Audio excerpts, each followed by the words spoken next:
सुप्रभात पिलामाने पिलामाने चलो आज आमे आमर एई संस्कृत शिक्षायतन प्रकोष्ठ मध्य दशम श्रेणी गद्य विभाग सुशिष्य उपमन्युर केतेक संक्षिप्त प्रश्न आलोचना करिबा जोगुड़िक ए वर्ष मैट्रिक परीक्षा रे पढ़िबार संभावना अछि।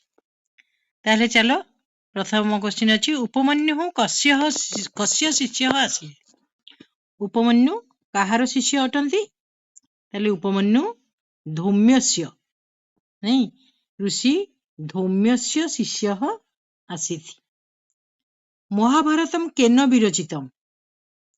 महाभारत व्यासदेवेन विरचितम बा महाभारत व्यासदेवଙ୍କ द्वारा विरचित। तापर देख उपमन्यु गुरवे किम निवेदयत? उपमन्यु गुरवे भैक्षम निवेदयत। हैला उपमन्यु गुरवे भैक्षम निवेदयत। उपमन्यु कथायाः का नीति ही प्रदर्शिता? उपमन्यु कथारु केउ नीति प्रदर्शित होईछि? ताले गुरु मानकर आदेश को बिना विचार रे ग्रहण करबा उचित। एही नीति उक्त विषय रे देखिबा को मिलुछि। देखो उपमन्यु गच्छन कूपे किम अभवत? उपमन्यु जाऊ जाऊ कूपरे कौन होई गले ना कूपरे अपतत। हैला उपमन्यु गच्छन कूपे अपतत तमाने उपमन्यु जाऊ जाऊ कौन कुआरे पड़ी गले। हैला उपमन्यु केन वृत्ति करति स्म? उपमन्यु काहा द्वारा वृत्ति करुथिले? केन वृत्तिम करति स्म? ताले उपमन्यु भिक्षालब्ध द्रव्य द्वारा जीविका निर्वाह करुथिले। हैला ताले भैक्षेण वृत्तिम करोति स्म। उपमन्यु भैक्षेण वृत्तिम करोति स्म बा सुशिष्य उपमन्यु भिक्षालब्ध द्रव्य द्वारा जीविका निर्वाह करुथिले। तापरे देखो उपाध्याय कस्मात् सर्वम भैक्षम अगृह्णात्? उपाध्याय काहाठारु समस्त भिक्षा को नहीं गले ना उपमन्यु ठारू। हैला गुरु उपमन्यु ठारू समस्त भिक्षा ग्रहण करनेले। सूर्य अस्तम गते गुरु शिष्यान किम अपदत? सूर्य अस्त जानते गुरु शिष्य मान को कौन कहिले? ताले सूर्यास्त परे गुरु शिष्य मान को कहिले मु सबुथिरु उपमन्यु को बारण करिथिबारु से निश्चय अभिमान करी आसु नहीं, ताकू चलो खोजिबा। हैला सूर्य अस्त जानते गुरु शिष्यान अवदत उपमन्यु अहम सर्वेभ्य न्यवरयत तदर्थम कौन चलो ताकू खोजी आनिबा। अच्छा कस्मै अनिवेद्य उपमन्युना भैक्षम न भक्तव्यमिति गुरुना प्रोक्तम? काहा को न जणाई उपमन्यु भिक्षा करबा उचित नुहे बोली गुरु कहिथिले ना गुरवे अनिवेद्य। हैला गुरु को न जणाई भिक्षा को तुमे ग्रहण करबा अनुचित बोली गुरु तांकू जणाई थिले। अच्छा महाभारतम कीदृशः ग्रंथः? महाभारतटी किपरि ग्रंथ अटे? केउ प्रकारर ग्रंथ अटे?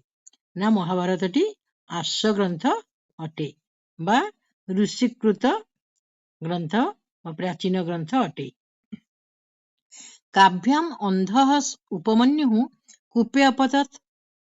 हैला कौन दुईटी अंध होई जिबा हेतुरु उपमन्यु कूपरे पड़ी गले ना नयनाभ्याम अंधः सन बा आखि दुईटी रे अंध होई उपमन्यु कुआरे पड़ी गले। उपमन्यु लब्धचक्षु किम अकरत?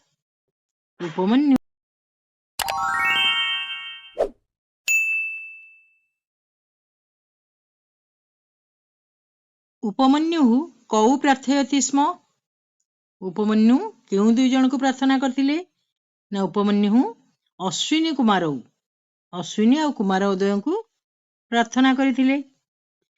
गुरु शिष्यै सार्धम अरण्यम गत्वा କମ୍ ଆହୁତବାନ ଗୁରୁ ଶିଷ୍ୟମାନଙ୍କ ସହିତ ଅରଣ୍ୟକୁ ଯାଇ କାହାକୁ ଡାକିଥିଲେ?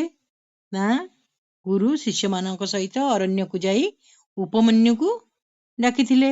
ହେ ଉପମନ୍ୟୁ, କେଉଁଠି ଅଛ? ଆସ ବୋଲି ଡାକିଥିଲେ। ଉପମନ୍ୟୁ କୁତ୍ର ପତିତଃ ଆସୀତ୍? ଉପମନ୍ୟୁ କେଉଁଠାରେ ପଡି ଯାଇଥିଲେ? ଉପମନ୍ୟୁ କୂପେ ବା ଉପମନ୍ୟୁ କୂଅରେ ହିଁ ପଡି ଯାଇଥିଲେ। ହେଲା। ଉପମନ୍ୟୁ କେନ ବୃତ୍ତିମ୍ କରୋତି ସ୍ମ? ଉପମନ୍ୟୁ କାହା ଦ୍ୱାରା ଜୀବିକା ନିର୍ବାହ କରୁଥିଲେ?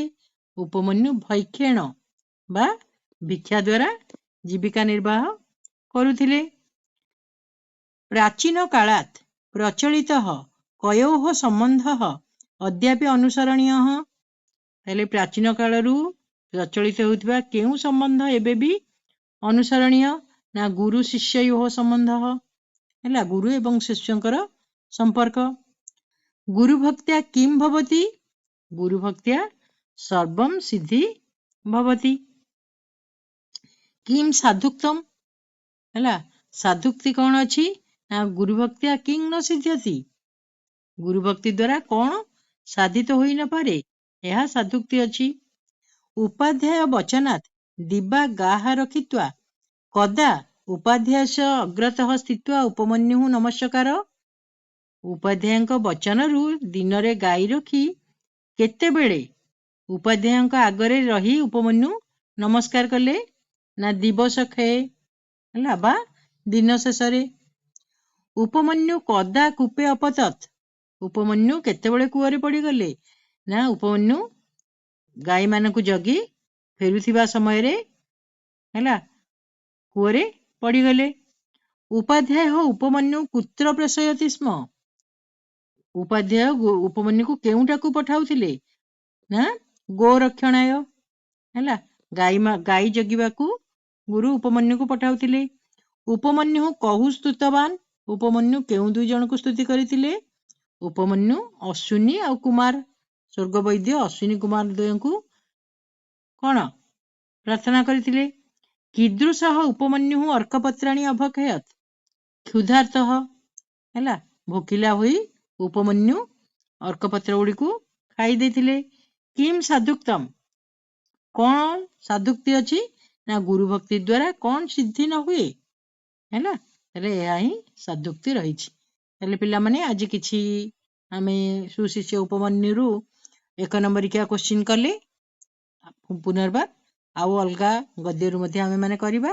ଆଜି ପାଇଁ ଆମେ ଏଇଠି ରଖିବା। ସମସ୍ତଙ୍କୁ ଧନ୍ୟବାଦ।